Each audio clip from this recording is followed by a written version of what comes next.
I'm a wanderer from the States to Indonesia. Put on a new face every couple days, every new place. Whenever I'm down, I just skip to the next town. Pick up my whole life, put it in a bag and move on. With the sun on my face and the wind in my hair, shoes on my feet. Välkommen till Fargemarka! Jó napot kívánok Fargemarkába! Welcome to Fargemarka. My name is Laura. I'm from Hungary originally. I study urban ecological planning together with my colleagues. Hamish from the UK. And Fabian from Vienna, Austria. Yes, and we have been having this project for a semester about Fargemarka, which is a housing project by people to people. There are 48 empty houses, empty apartments in Fargemarka, and at the same time there is a big need for affordable and adequate housing in Trondheim. Property belongs to the municipality. The municipality bought it last year for a symbolic price from the hospital. And currently there is no use for these houses. So these houses are standing here completely abandoned. They're in proper use. Now they got covered recently and the windows got covered. But there's an oven inside, they have isolated windows. People could just move in and use the houses. We've got a short-term and a long-term strategy with Fargemarka. In the short term, we want the municipality to open up these houses for us to use for a period of 1 to 2 years. They're already heated, they're already maintained, we're ready to move in. It would help to solve some of the housing pressures, and we hope we can negotiate that in the next few months. In the longer term, we want to really influence the development of this area, working with the municipality, with the commune, to create something that's not just another development driven by capital, but something that represents how people can live differently, live together with a sense of mutual support, mutual harmony, and a recognition of different people's skills and attributes in the wider community. We are different people all around the world currently living in Trondheim. There are local people from Trondheim, adults, families, there are students, there are all kinds of people with different background, different income and different needs. But the same vision is that we would love to live in a community that is sustainable, and we are having a warm neighborhood that can also invite others from outside the neighborhood to share knowledge and experiences. But who are the three of us? The three of us, we are the Muslica research group, and we are doing the self-guided course of UEP, and we are our own small unit and researching about the Fargemarka Association. So we are meeting once a week, and we are taking part in the association, but also reflecting on it and connecting it to theory. Urban ecological planning integrates the principles of planning for people and looking at new ways of planning where people control the environments around them and can be enabled to build strong communities of care. So we really think by doing this project we're applying these values and exploring where they can succeed and where they can fail, and how we can learn lessons for other communities around the world. So let's take a look around in the neighborhood of Fargemarka. Yeah, let's check it out. Shoes on my feet, not a kid in the world now. I'm in tune to the beat of my footsteps, and it goes something like this. It goes something like this. Na na na na na na na. Na na na na na na. Hey, my name is Fabian. I'm part of the Muslica research gang, and currently I'm sitting in front of one of these beautiful buildings here in Fargemarka. Currently I live in a shared flat.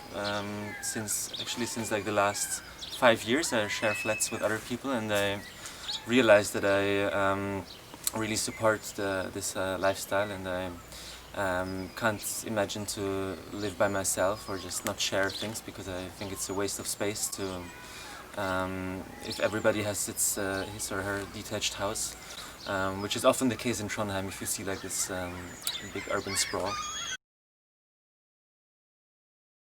We are focusing on 3 different fields, so we looked at a lot of theories about intentional communities, so what the difference is to an eco-village, for example. Then we are also looking at the field of insurgent planning, where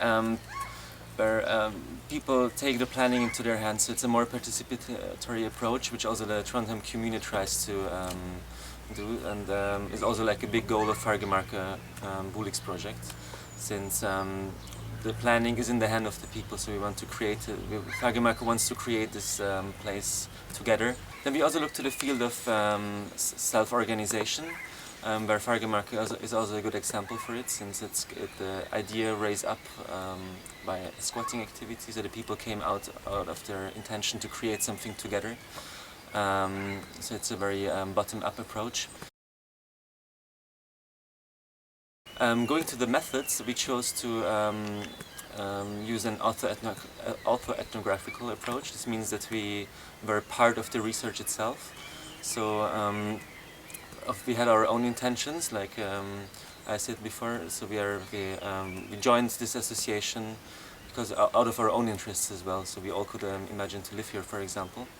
But then in our small team, we always reflected about the happenings which took place in Fargemarka.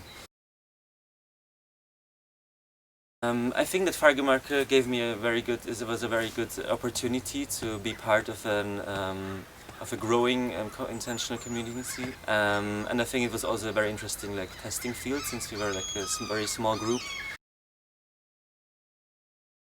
and you could see how things change by the time, how the structure grows with the time, then also the diversity, what kind of issues you could have if an organization wants to work together with the people from very different fields, the people who are used to a very structured way of working, than rather activist people who are used to a flat hierarchy, and to bring this together.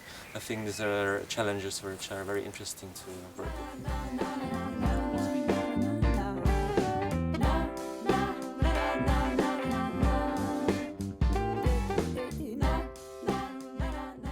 I'm part of the Muslica research group because I want to explore new ways of living that help to address our global mental health crisis and the breakdown of communities around the world.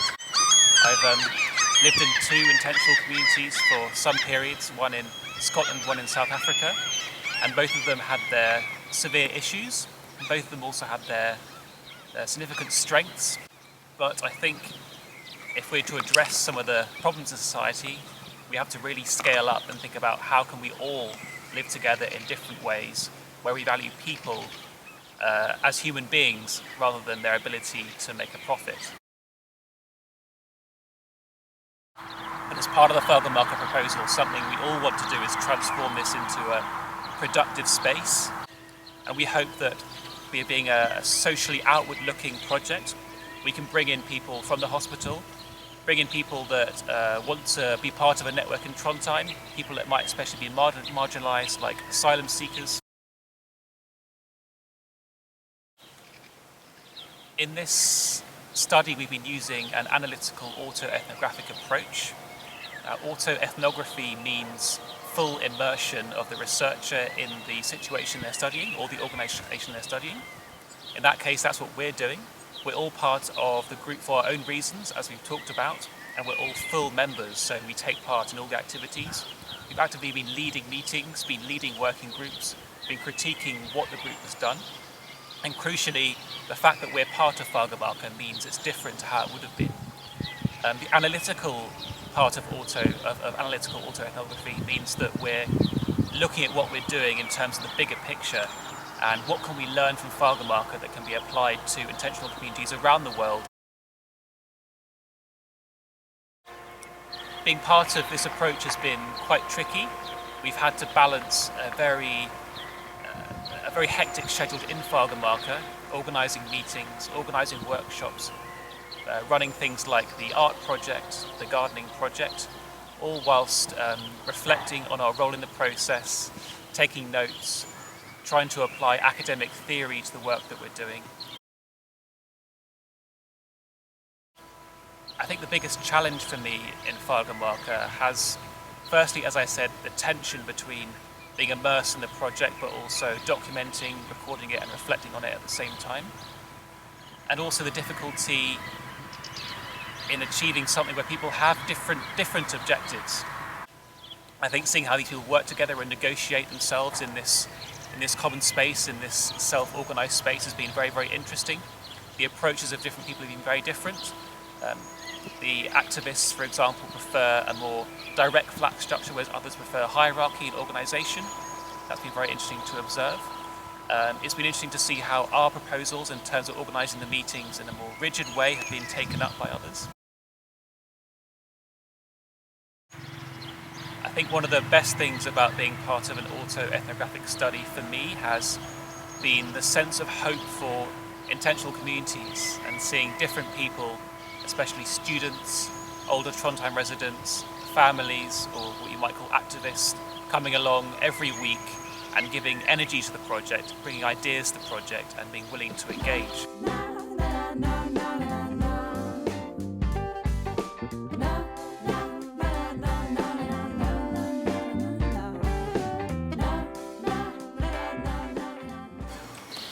Fargemarka has different visions and ideas. Not only housing projects, not only pure community garden, but also opening up the space for people from outside of Fargemarka. We want to bring people here.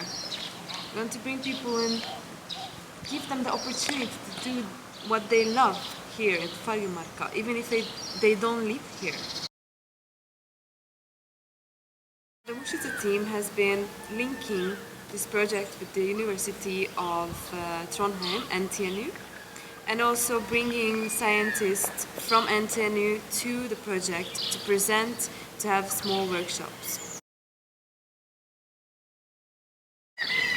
The research question that the Muslica team chose is to detect the different opportunities and challenges that are provided by new types of planning strategies and approaches.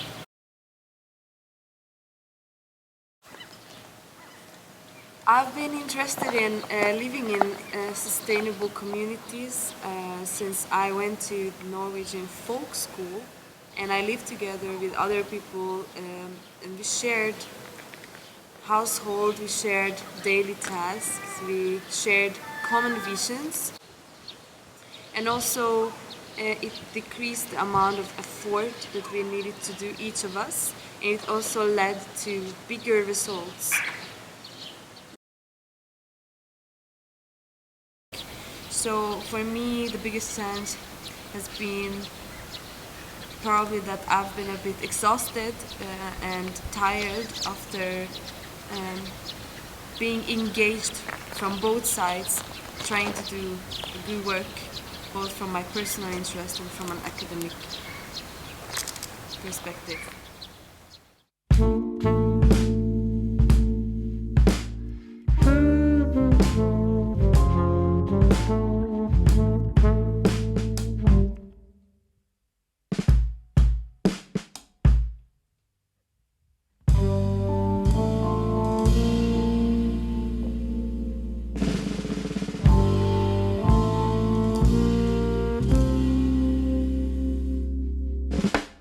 One day.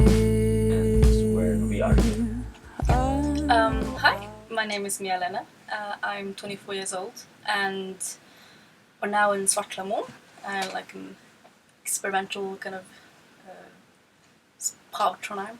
And I live here in my tiny house, and I've lived here since August. Living in a tiny house is technically not legal because you're only allowed to live in a. It's not seen as a house, so like you're not allowed to live in it for more than 3 months, and you're not allowed to have your address there, for example. So Svartlamon was like the go-to option, and then we struggled and we managed to park it here. It's got a, at least for me coming from a very basic A4 liberal background, Svartlamon was this kind of different universe. It operated on to me like a bit of a different logic, and yeah, so this like sharing and caring for each other.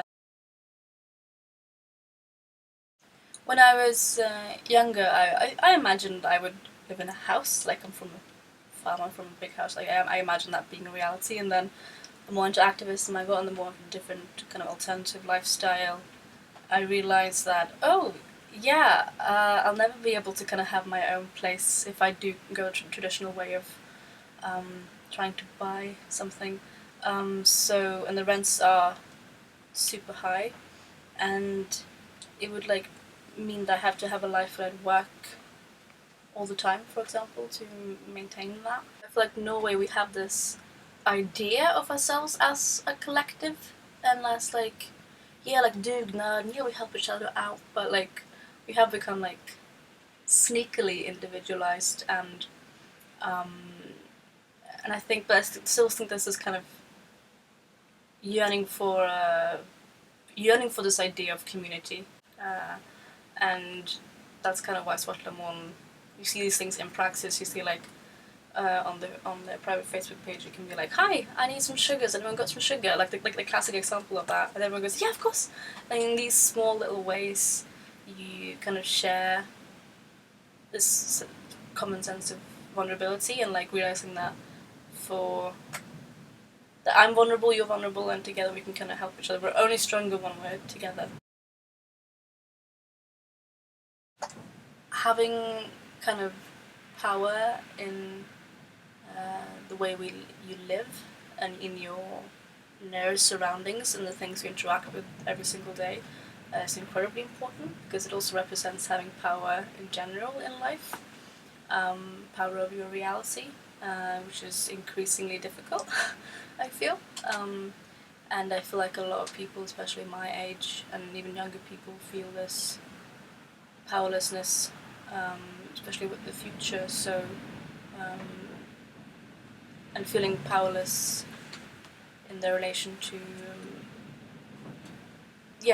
the world around and the world being this kind of cold place. So I think it's incredibly important to regain or fight for the power in your life around you. So what's interesting, especially like when we were at this meeting with the Eierskapsnett and the neighbours being there, there's this collective feeling of what are these housing projects in the local area? What are they for? Who are they for? To me, the big thing in Trondheim is that the politicians don't really decide what happens to the municipality's properties. It just kind of goes on this kind of neoliberal logic of just, of course the only natural thing is to develop housing for market price and sell it, and like that's the only reason, and there's no imagination that there could be something else, even though we have Svartlamon existing as a shining example of something else. Again, this massive green area, and there's just so much potential to like it's the green area is kind of like, it's got like a shape to it, so like there's just, you can have like stairs, and it's just made to interact with, but right now it's just like nothing is happening, and it's just so much potential in it, and like imagine like having those tiny houses there with maybe some buses, and creating like a community space, a community garden, maybe some art, like it's just made for connection and community. But it's not this day, no. I know you call me every time you're feeling lonely. How can I say no? Oh, baby, when you hold me so tight, I know everything's gonna be alright.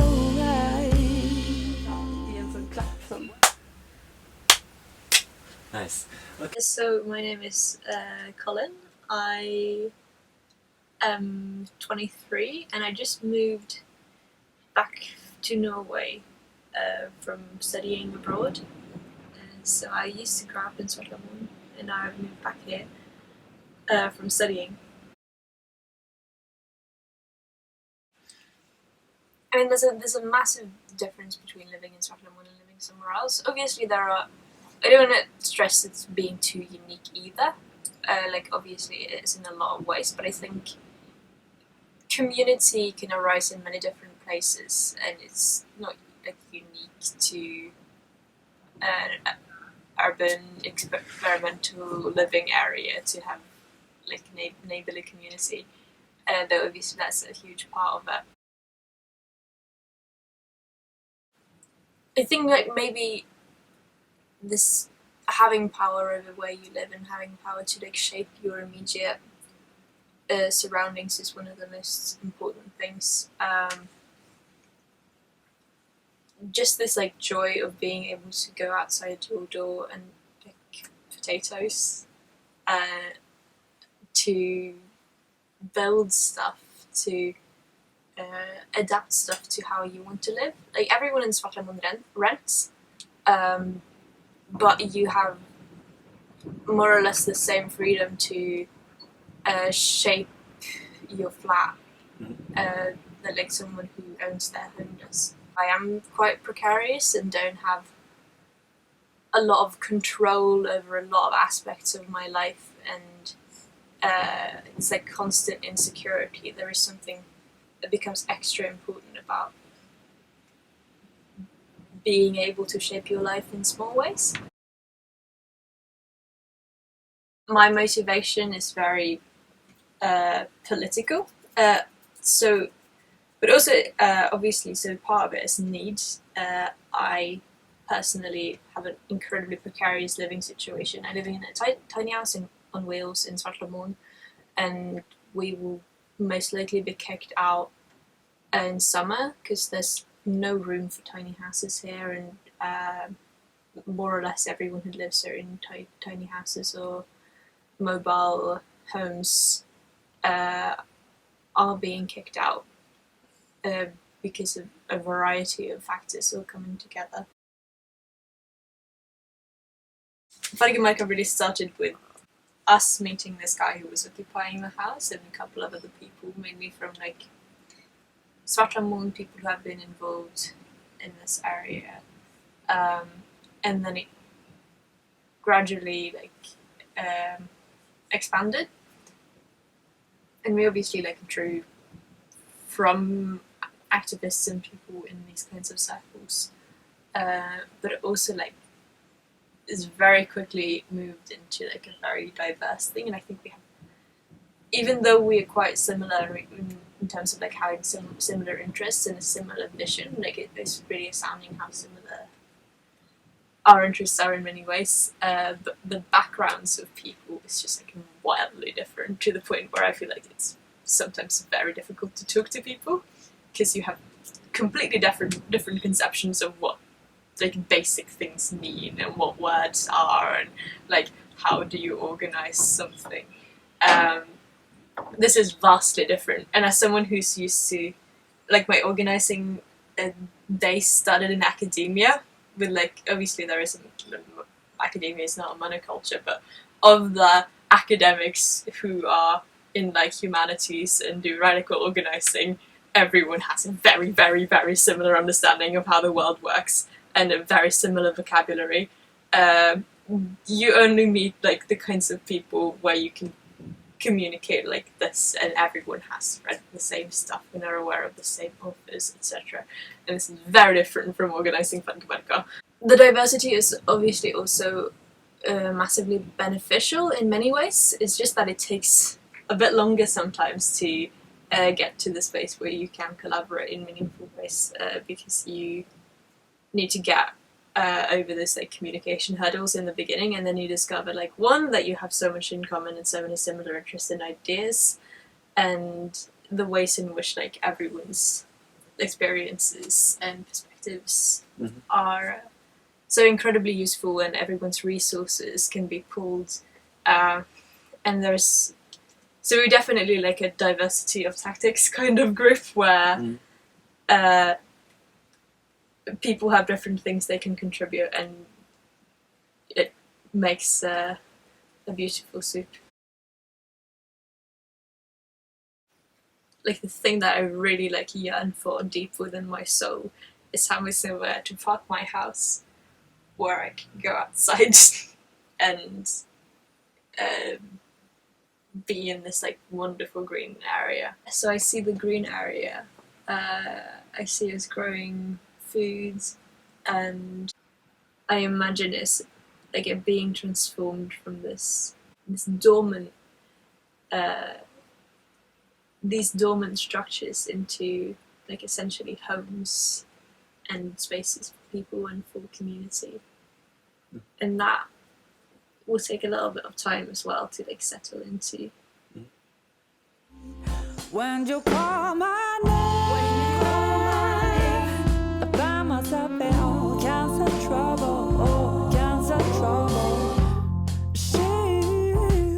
I find myself in all kinds of trouble, all kinds of trouble. I know you're not good for me, but I can't.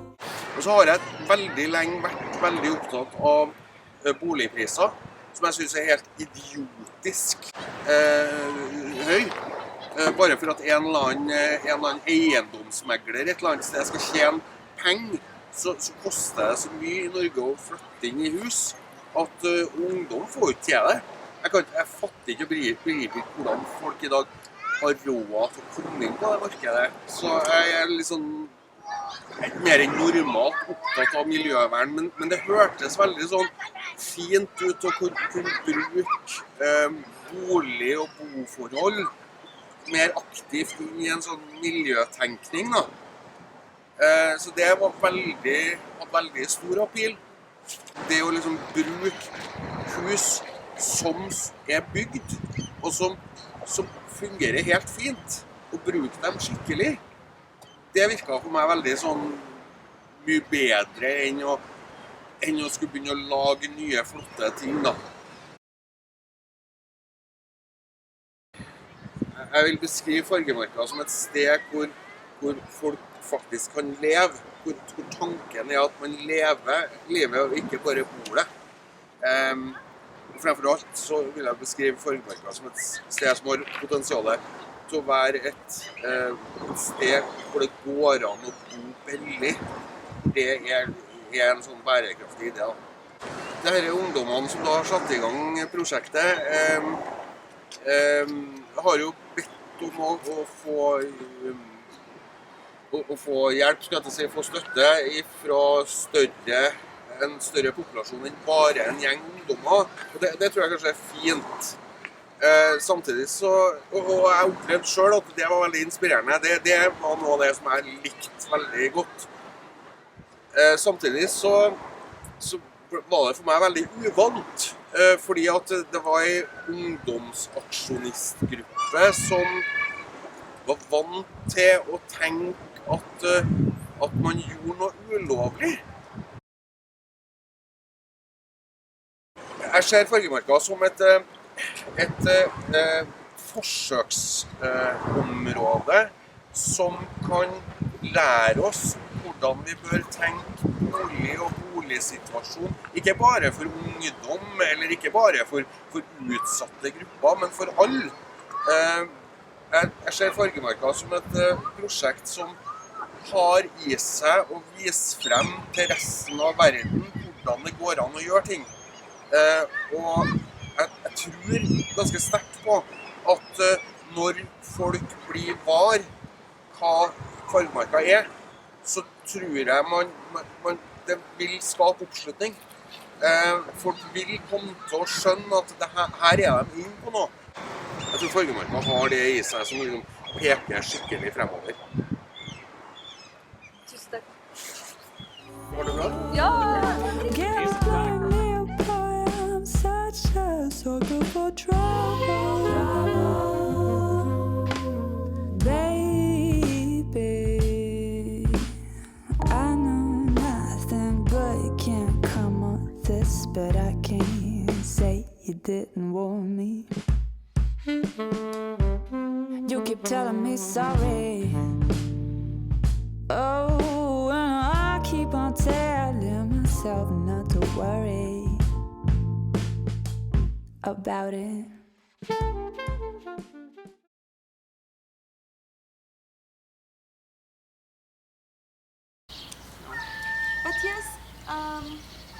Fargemarka has different ideas, visions. Thank you for this beautiful city.